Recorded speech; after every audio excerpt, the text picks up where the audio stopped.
Se os ve muy lejos, ¿eh? Me gustaría que me acompañarais a una lectura, a unos versículos que están en la carta de Santiago. Muchas gracias. Gracias. Está en la carta de Santiago, capítulo 5, versículos 13 en adelante.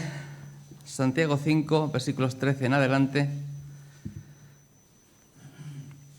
Y dicen lo siguiente. ¿Está alguno entre vosotros afligido? Haga oración. ¿Está alguno alegre? Cante alabanzas. ¿Está alguno enfermo entre vosotros? Llame a los ancianos de la iglesia y oren por él, ungiéndole con aceite en el nombre del Señor, y la oración de fe salvará al enfermo, y el Señor lo levantará, y si hubiere cometido pecados, le serán perdonados. Confesaos vuestras ofensas unos a otros y orad unos por otros para que seáis sanados. Y la oración eficaz del justo puede mucho. Elías era hombre sujeto a pasiones semejantes a las nuestras y oró fervientemente para que no lloviese, y no llovió sobre la tierra por 3 años y 6 meses. Y otra vez oró, y el cielo dio lluvia, y la tierra produjo su fruto.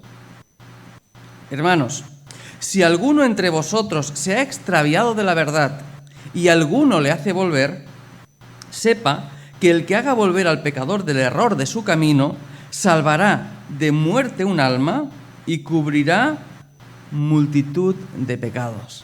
Hasta aquí la palabra. Un día entró una señora en la iglesia, no aquí, en medio del culto, y me dijeron: oye, hay una mujer que pregunta por el pastor. Ah, pues muy bien, pues luego hablamos. Y cuando acabó el culto, salgo a saludarla. Hola, buenos días, me llamo Samuel. No me acuerdo el nombre que me dijo la señora, pero nada más saludarme sacó una bolsa de plástico que llevaba. No recuerdo de qué supermercado era la bolsa, pero sí recuerdo que sacó una botella de aceite Borges 04 y me dijo: mire, pastor, yo he venido para que ore por mi aceite. Y digo, yo me quedé en shock, porque a mí nunca jamás en la vida alguien me había pedido que orara por un aceite Borges 04, sabor suave. Nunca. Entonces le pregunté, digo, el motivo, y me dijo: mira, es que yo en mi país, el pastor ora por el aceite, bendice el aceite, y entonces el aceite toma capacidades curativas, y entonces cuando a mí me duele la barriga, pues me pongo un poquito de aceite, cuando me duele la muela, me pongo un poquito de aceite, y a mí se me pasa. Y yo, claro, entendéis que uno no quiere causar una crisis espiritual en nadie, ¿verdad? Pero que al mismo tiempo uno tiene que responder lo que piensa. Y yo le dije: mira, digo, querida, nosotros no tenemos por costumbre orar por el aceite, pero si usted quiere, yo oro por usted, para que el Señor la bendiga, el Señor esté con usted, el Señor la cuide, y está invitada a venir a la iglesia, y pues oré por ella, y se fue no muy convencida, desde luego. Uno sabe que en la antigüedad el aceite era tenido como una medicina. Hoy sabemos que muchas veces el aceite, cuando uno se lo aplicaba en un sitio que te dolía, no era solo el aceite, era el masaje. El masajito hace que se activen muchas cosas en el cuerpo y muchas endorfinas salgan a esa zona y muchos dolores se suavicen gracias al masaje, no el aceite. Pero uno no quiere causar problema. Esa anécdota, que puede ser graciosa o no, porque en realidad hay mucha superstición cristiana, no solamente en el catolicismo, también en el mundo evangélico hay más de una, te habla algo acerca de la complejidad, de la dificultad de este pasaje. Este pasaje que acabamos de leer se utiliza para esas cosas como se utiliza en el ámbito católico para hablar de la extremaunción. Cuando una persona está enferma para morirse y viene el sacerdote y la unge con aceite, no vaya a ser que se muera con sus pecados. Entonces la unge con aceite para perdonarle los pecados, y si fallece, que no se vaya al infierno, que por lo menos se vaya al purgatorio, ¿no? Y Dios mediante al cielo. Y decimos, esto también es superstición, pero está basada en estos versículos, ¿no? Unos versículos que son interesantes, muy interesantes, y de verdad tienen su complejidad, porque aún dentro del mundo evangélico hay mucha pelea dialéctica, mucho diálogo acerca de lo que significan estos versículos, especialmente el tema del versículo 14 en adelante, ¿no? ¿Qué significan estos pasajes, ¿no? ¿Qué significa este final de la carta de Santiago?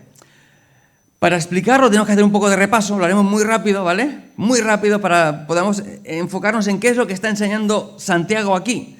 Recordad que esta carta es una obra maestra, de hecho es una obra inspirada por el Espíritu Santo, pero es una carta fantástica. Santiago, el hermano de Jesús, fue una persona realmente importante en la historia de la Iglesia. Fue el primer anciano, primer pastor de la primera iglesia de la historia, la de Jerusalén. Tan importante en la iglesia de Jerusalén que presidió el primer concilio cristiano en Hechos 15. Él es el que preside ese concilio. De hecho, cuando los apóstoles salen en ministerio y vuelven a Jerusalén, a quien rinden cuentas es al Consejo de Ancianos de Jerusalén. Es con la iglesia con quien están hablando. Y esta persona fue una persona muy querida. ¿Sabéis que Santiago, durante la vida de Cristo, no creyó en Jesús? María y los hermanos de Jesús van a buscar a Jesús para decir, oye, que salga porque está loco, que salga de decir lo que está diciendo, de actuar como está actuando, que salga de ahí. Pero cuando el Señor muere y resucita, Santiago tiene una transformación absoluta. Tan absoluta que es el primero de los ancianos de esa iglesia. Y en el año 49 preside ese concilio y alrededor del año 51 escribe esta carta, porque tiene una carga pastoral y el Espíritu Santo le impulsa a escribir esta carta con mucha carga por las iglesias que en principio tienen una base judía muy importante, pero que se están convirtiendo en iglesias gentiles, ¿no? Porque muchos creyentes, muchos paganos se están convirtiendo al cristianismo. Santiago es una persona que experimenta un cambio tan importante que a Santiago le llaman en Jerusalén Santiago el Justo. No los cristianos solo, no, los no cristianos también. Cuando uno lee el libro de Antigüedades de los Judíos, de Flavio Josefo, en el capítulo 20 de ese libro, él explica el complot por el cual asesinaron a Santiago. Él explica que cuando Anán era sumo sacerdote, Anán era hijo de Ananías, Ananías era una familia de sumos sacerdotes. Ananías tuvo 5 hijos y los 5 fueron sumos sacerdotes. Y Caifás era su yerno y que fue también Caifás, sumo sacerdote, ¿vale? Entonces cuando Anán era sumo sacerdote, Festo fallece, el Festo de la Biblia, el Festo del libro de Hechos, ese fallece. Y entonces Nerón pone de gobernador a Albino, y en el camino de Albino desde Roma hacia Jerusalén, en ese impasse en el que no hay poder romano, Anán juzga a Santiago y a otros creyentes y los condena por ir contra la ley judía y los manda a apedrear. Y así fallece en el año 62, Santiago el Justo. ¿Es una época de persecución de cristianos, sí o no? Nerón pone a cristianos como antorchas vivas en los jardines para decorar sus fiestas. Y escucha, cuando matan a Santiago, Jerusalén se rebela.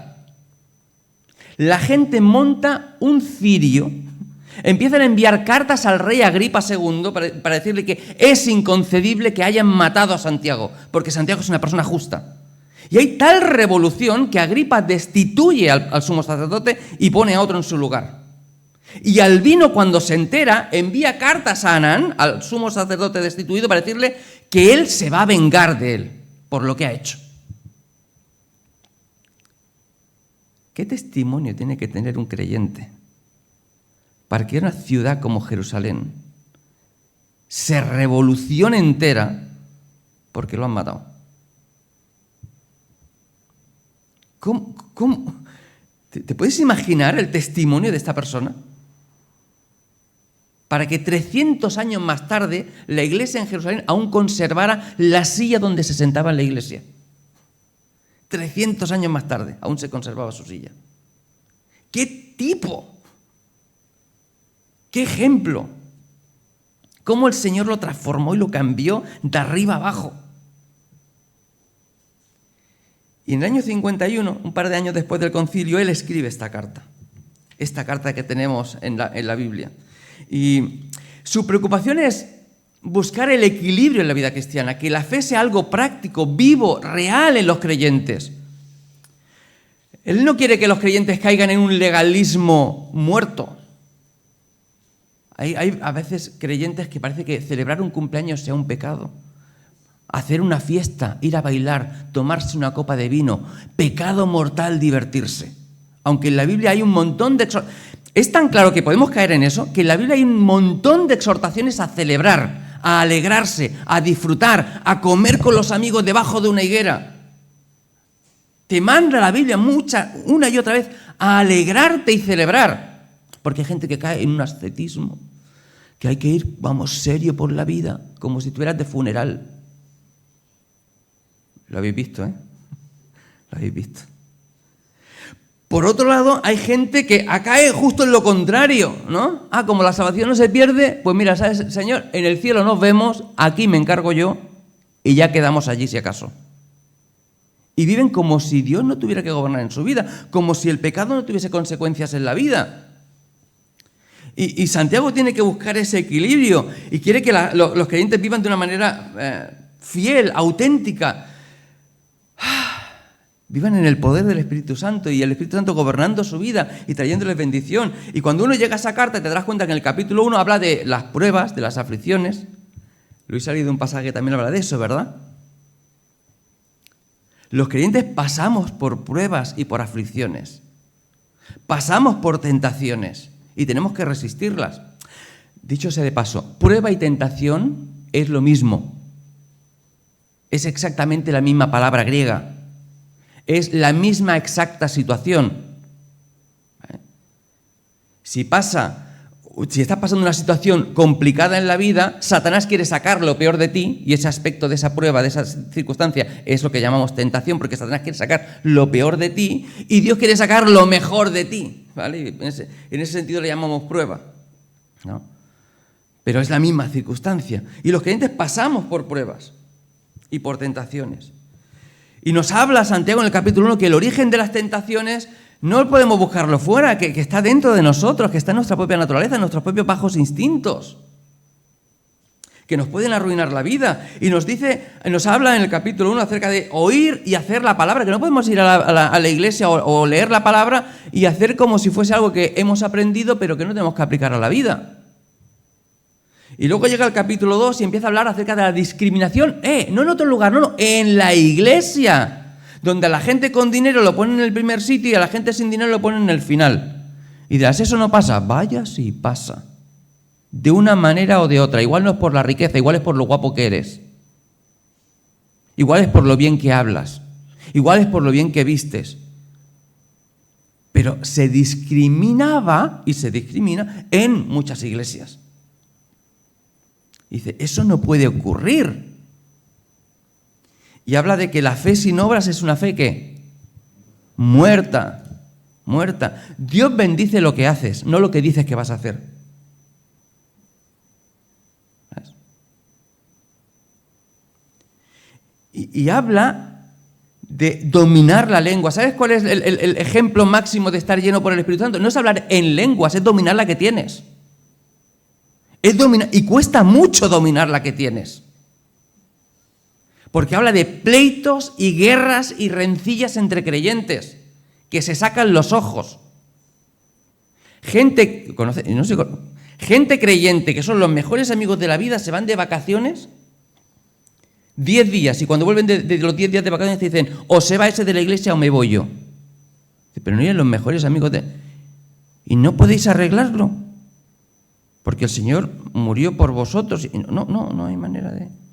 No, o se va él o me voy yo. ¿No? Y habla de la sabiduría de lo alto. Buscar el consejo de Dios. Y habla de no ser unos anfibios, de la amistad con el mundo, ¿verdad? De no estar con un pie aquí y otro fuera. Y habla de no juzgar a los demás y de no jactarse de la soberbia, del orgullo. Y habla contra los ricos que están en la iglesia y no le pagan el jornal a sus trabajadores. Y están allí alabando al Señor, allí. Porque cuando está en la epístola, esa epístola está dirigida a iglesia, no está dirigida a la calle. Son gente que está allí. Y habla de la paciencia, la paciencia como paciencia de Job, como el soportar el peso de todas las circunstancias que llegan a nuestra vida. Y hay capítulos fantásticos, como en el capítulo 4, donde hay un montón de imperativos que son aoristos en griego, son imperativos, y que eso implica que hay mucha urgencia y una necesidad imperiosa de ponerlos en marcha. Y habla ahora, al final de su carta, nos saca este párrafo. Y la cuestión es, ¿qué es lo que nos quiere decir con este párrafo? ¿Qué es lo que nos quiere expresar con este final? Porque si uno no entiende lo que está explicando en este final de la epístola, parece como que la epístola acaba de golpe. No ha dicho adiós, no ha dicho que el Señor os bendiga, no ha dicho nada de eso, que estamos acostumbrados, saludad a fulanitos, no, porque Él no conoce a la gente de las iglesias a las que está destinada la carta, está destinada a todas las iglesias de los judíos que están por el imperio. Así que no saluda a nadie. Pero su final está dirigido a pensar cómo habrán recibido estos creyentes todo lo que les he dicho en los 5 capítulos anteriores. ¿Cuál será su circunstancia personal? ¿Habrán entendido lo que quiero decirles? ¿Cómo estarán respondiendo a tanta exhortación? Y lo primero que se da cuenta es que hay gente que puede recibir ese mensaje y estar en aflicción. Igual Santiago les ha estado hablando acerca de las pruebas y de las tentaciones y están en un momento de prueba y de tentación. O igual son creyentes que han sido tratados con desprecio y con parcialidad en la iglesia por parte de otros creyentes. O igual son creyentes que están sufriendo las mentiras de otro creyente o de alguien del mundo. O tienen jefes que igual están allí o no están allí, pero que no les están pagando el jornal. Y están en aflicción. Pero están firmes en el Señor. Y esto les dice, si estáis en aflicción, orad. Cogeos de la mano del Señor, buscad a Dios en medio de vuestras circunstancias, que nada os desvíe del camino, buscad las fuerzas en el Señor. Y es normal para cualquier persona que está en aflicción necesitar a Dios. Se dice que no hay ateos en las trincheras, ni hay ateos cuando el avión se cae. Ahí todo el mundo clama. Nosotros necesitamos ser conscientes de que la vida espiritual no puede ganarse en nuestras fuerzas. No podemos soportar todo lo que este mundo caído trae a nuestra experiencia con nuestras propias fuerzas, porque no podemos. Somos limitados, somos muy débiles. Jesús era el primero que iba todos los días a orar. Y si Jesús necesitaba orar, ¿por qué tú y yo no? Más todavía. Confiando en nuestro Señor, ¿no? Necesitamos ser conscientes de que necesitamos la armadura espiritual que nos habla Efesios, ¿verdad? ¿Qué texto? La carta a los Efesios, ¿verdad? Necesitamos la acción de Dios en nuestra vida, necesitamos el Espíritu Santo actuando en nuestra mente, en nuestro corazón, en nuestro espíritu, dirigiendo nuestros pasos. Necesitamos, como dice Efesios, fortalecernos en el Señor y en el poder de su fuerza. ¿Estás en aflicción? Gracias a Dios que tenemos la oración. Y al Dios de la oración. Al Dios de la oración. Fíjate que luego dice, ¿está alguno alegre?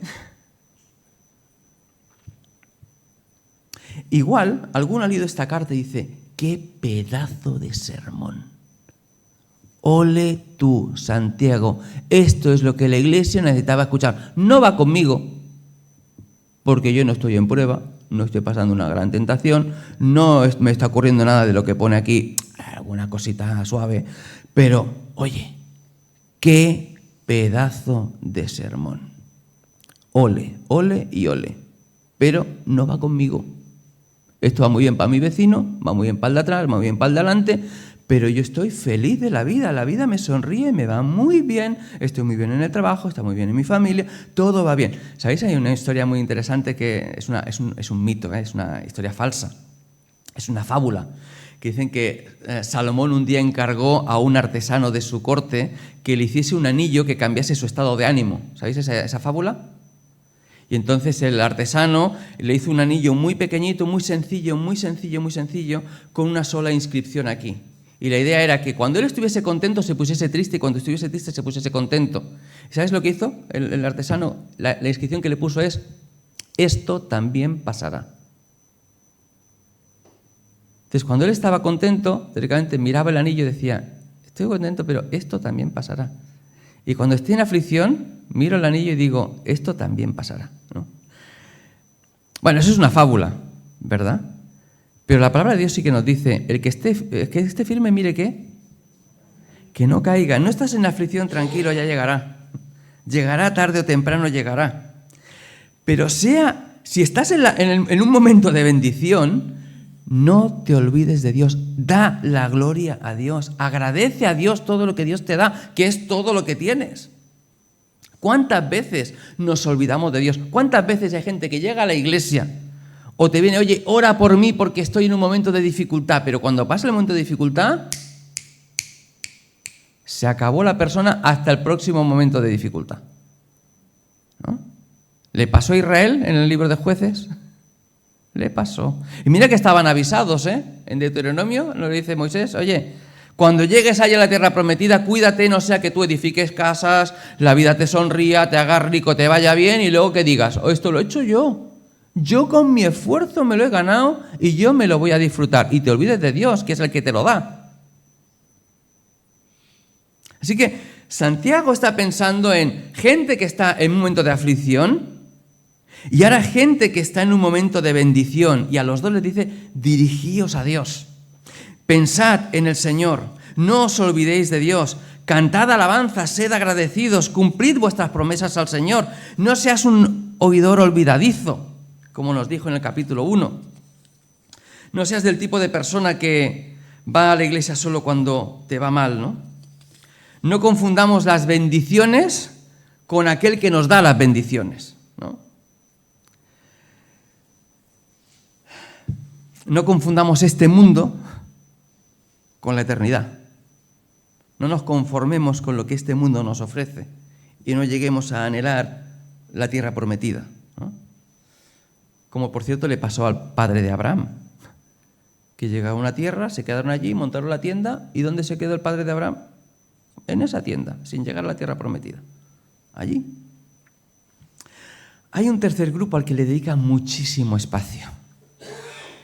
Dice, si está alguno enfermo entre vosotros, y ahí es donde entra el tema de la dificultad exegética, ¿vale? ¿A quién se refiere aquí Santiago con enfermos? Porque cuando nosotros vamos a los evangelios, aquí hay una palabra que es asceneo.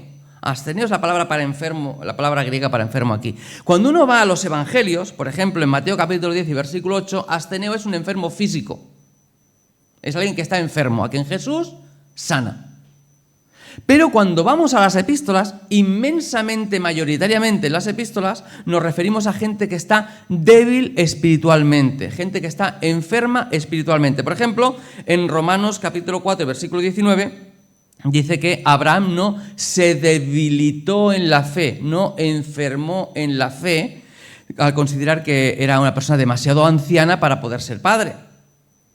O en 14.1, en Romanos 14.1, Pablo nos dice que hay que aceptar al débil en la fe. Débil en la fe. Absteneo es una palabra rara, ¿sí o no? Es una rara. Pero cada año la escuchas en el telediario. No puede ser. Bueno, no absteneo, su derivada al castellano. Cada año, allí por abril, te hablan de la astenia primaveral. ¿A qué sí? ¿Y qué es la astenia?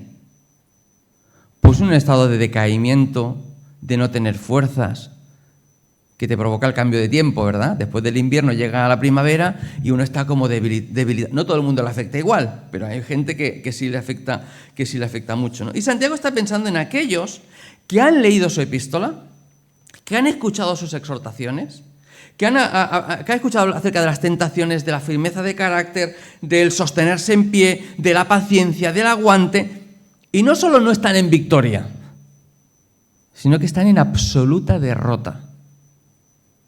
Que cuando habla de tentación dice, yo estoy cayendo. Que cuando habla de no juzgar al hermano dice, yo estoy juzgando al hermano. Cuando habla de no criticar al hermano, yo estoy criticando. Y igual es el rico que está allí, que está abusando del trabajador. Y se dan cuenta de que están en absoluta derrota espiritual. que han perdido un montón de batallas con el enemigo y no ven final a eso. Gente que se levanta y dice, es que yo no tengo ganas de ir a la iglesia. Va sin ganas. Es mejor que vaya sin ganas que no ir. Pero hay gente que mira su vida y dice, ¿seré creyente de verdad? Porque miro mi vida y digo, igual solo lo aparento. Hay momentos en los que los sentimientos van en contra de nuestras seguridades. Tú puedes sentirte el peor pecador del mundo y que no vas a ir al cielo. Te puedes sentir totalmente alejado de Dios, pero tú sabes que Dios te perdonó los pecados o no. Tú puedes sentirte que has perdido la salvación. Hay mucha gente que siente que ha perdido, pero la salvación se puede perder o no. Pero tú puedes sentir que sí. Puedes sentirlo. Tú puedes sentirte indigno de tomar el pan y el vino cada domingo por la mañana. Pero Dios te hizo digno de tomarlo. No porque lo merezcas, sino porque Él pagó por ti.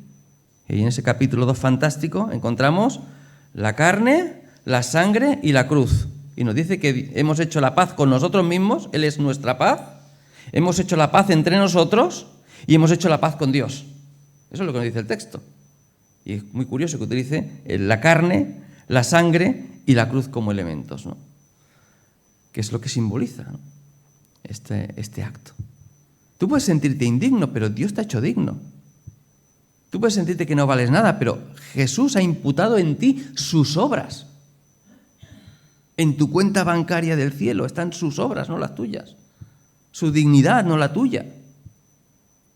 Pero a veces nos podemos sentir así. Que no somos el tipo de cristiano que deberíamos ser. Que no sentimos al Señor, que estamos en bancarrota.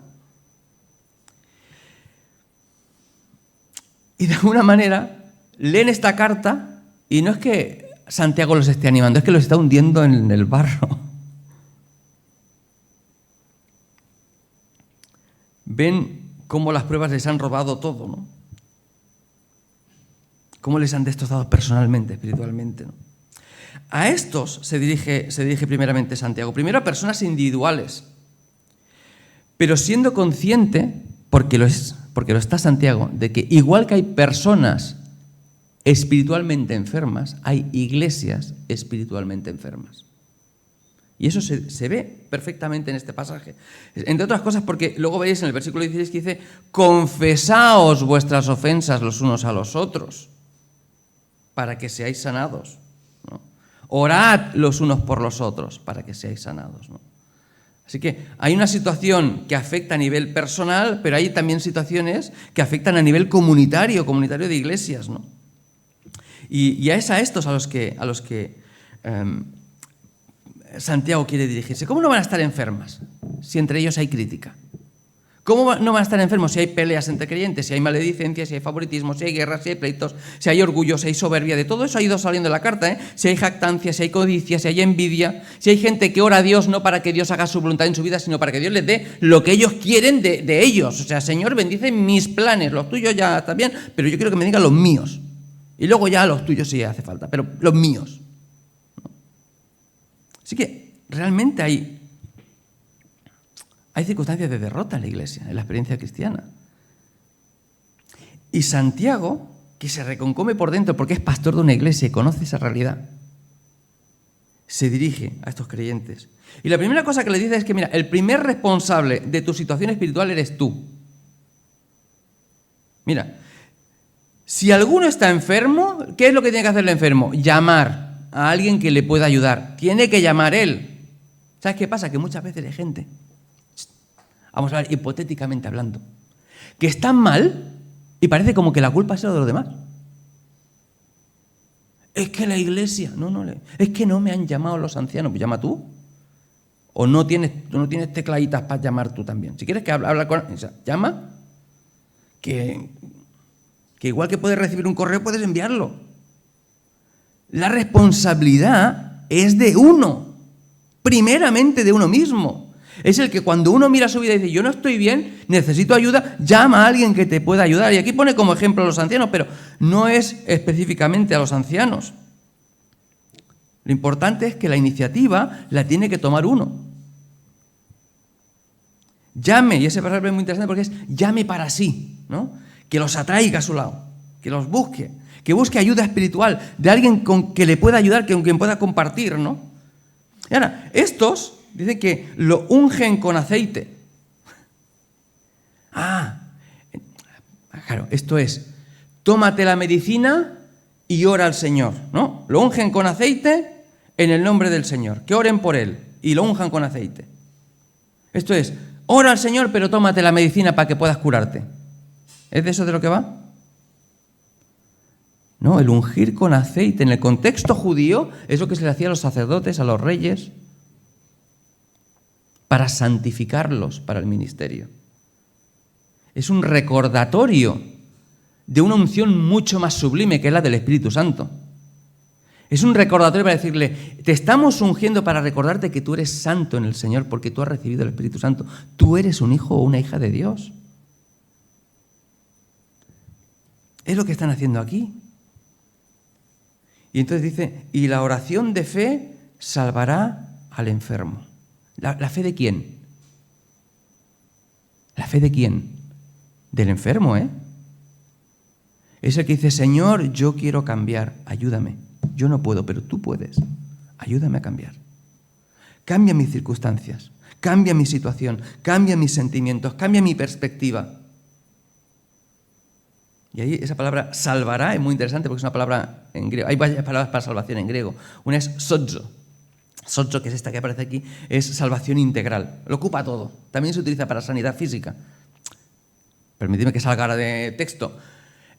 Para mí este pasaje habla de enfermedad espiritual, lo que no significa que Dios no cure enfermedades físicas. Yo creo que Dios cura, ¿eh? O sea, yo creo que Dios responde oraciones cuando es su voluntad responderlas, ¿eh?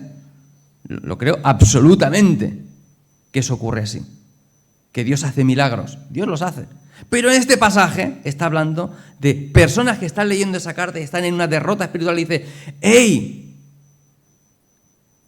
Busca ayuda, ora, ponte nuevamente, mira al Señor, recuerda quién eres y Dios va a actuar en salvación en tu vida.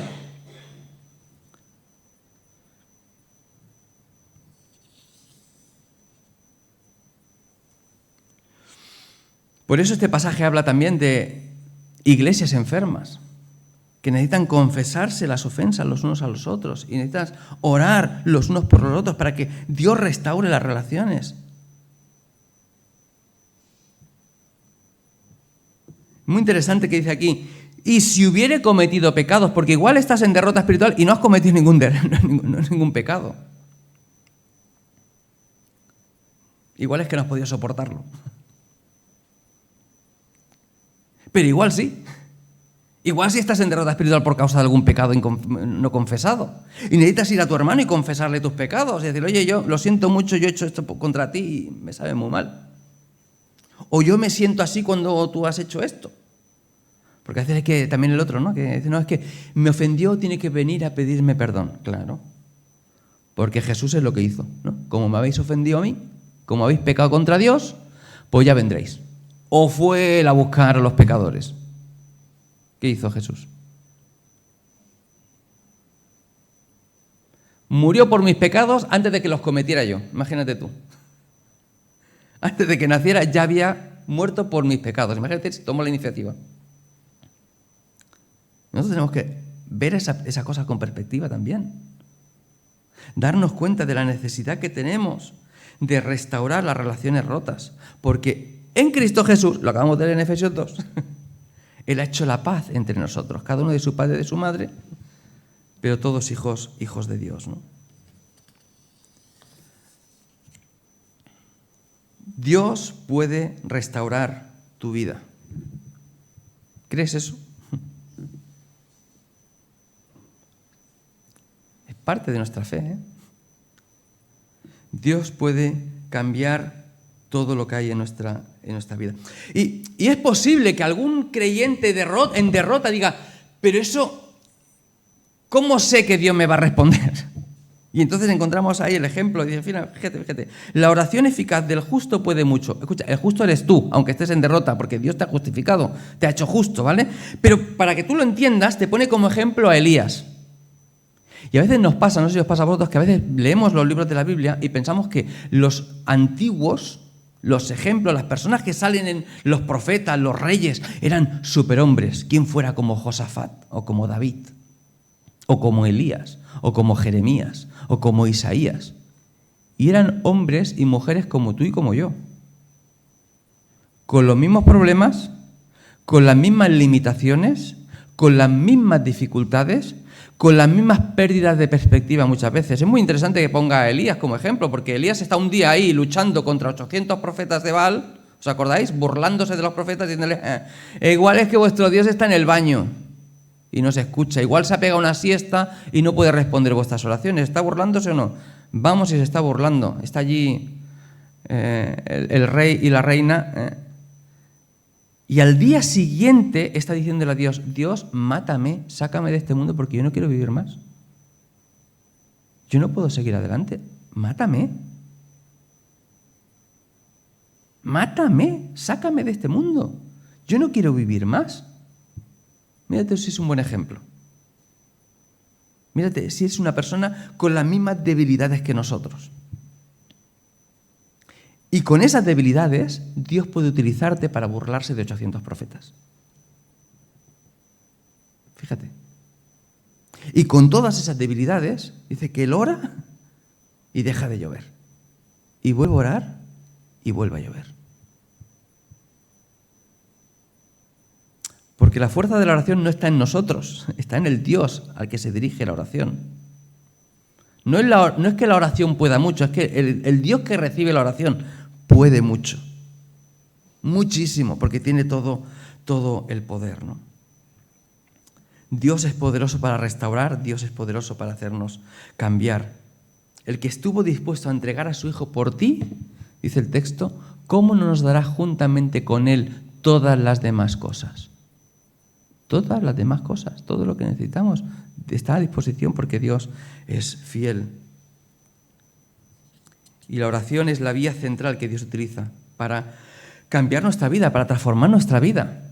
John Wesley, allí por el año 1740, escribió una frase que es fantástica. Dice, Dios no hace nada más que en respuesta a la oración. Te lo voy a repetir. Dios no hace nada más que en respuesta a la oración. Podrás estar más de acuerdo o menos de acuerdo con John Wesley, pero lo cierto es que este hombre se pasaba 3 horas al día de rodillas al lado de su cama orando al Señor. Y Dios lo utilizó para una cosa que se llamó el gran despertar. La conversión de miles de personas. Alguna relación tendrá lo uno con lo otro. De hecho, casi 200 años más tarde, John Wesley predicó allí por el 1740, pues en el 1940, un profesor que se llamaba Edwin Orr fue con su clase del seminario a visitar la zona donde vivía John Wesley y fueron a visitar la casa de John Wesley con los chicos del seminario. ¿Sabéis esa historia o no? Entra con los chicos del seminario, le enseñan la casa y cuando pasan por la habitación de John Wesley ven allí la alfombra con 2 roales y dicen, ¿qué es esto? Dice, aquí es donde él se arrodillaba y por eso está gastada la alfombra. Porque es donde él se arrodillaba, a orar 3 veces al día. Para orar, Señor, haz un cambio en esta nación. Señor, haz un milagro y transforma las vidas de las personas. Y cuando acaba la visita, se van al autobús y cuentan la gente y dicen, aquí falta uno. Falta uno. Y el profesor entra dentro de la casa y se encuentra un alumno de rodillas en el mismo sitio donde estaba John Wesley diciendo, Señor, hazlo otra vez.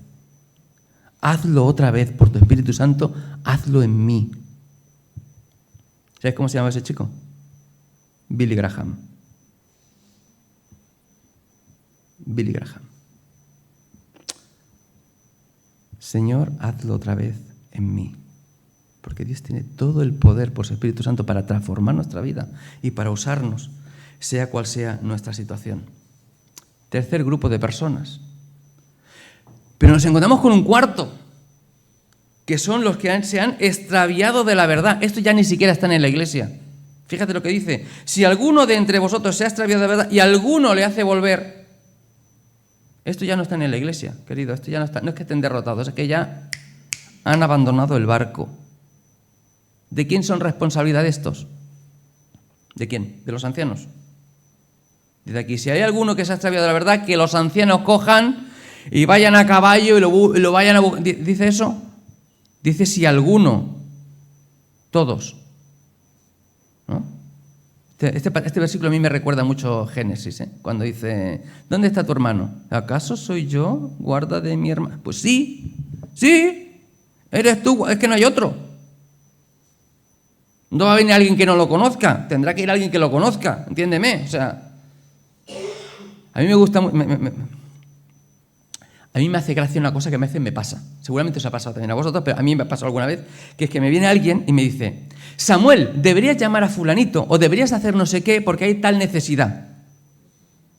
A mí, me viene a preguntar a mí. Y yo siempre pienso lo mismo y lo digo, Si yo no lo veo y tú lo estás viendo, y yo como no lo veo no tengo carga, y tú lo ves y tienes carga, ¿no será que el Señor te está diciendo que hagas algo a ti? Más que encargármelo a mí, te está encargando a ti que hagas algo. Igual, hipótesis. Igual puede estar equivocado, pero igual, si el Señor ha puesto carga y tú estás viendo una necesidad, igual el Señor te está hablando a ti para que tú soluciones esa necesidad.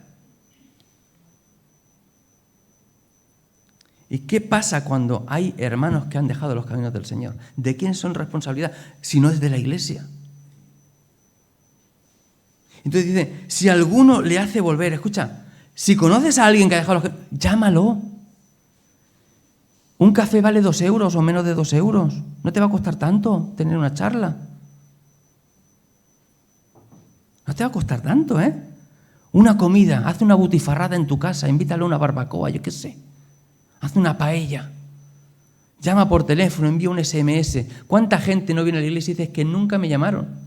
Nadie. ¿Cómo amamos a los demás? Como Cristo amó a la iglesia y se dio a sí mismo por ella. Pero hay gente que dice es que no me aman porque si no me han llamado, igual es que les estorbaba mucho. Y dice, el que haga volver al pecador del error de su camino, salvará de muerte una vida. Es que, mira, Satanás no puede enviarte al infierno, pero puede convertir tu vida en un infierno. ¿Sabes? Si tú eres creyente de verdad, si tú has sido salvo, Satanás no puede enviarte al infierno, pero puede convertir tu vida en un infierno. Y tú puedes salvarle la vida a alguien.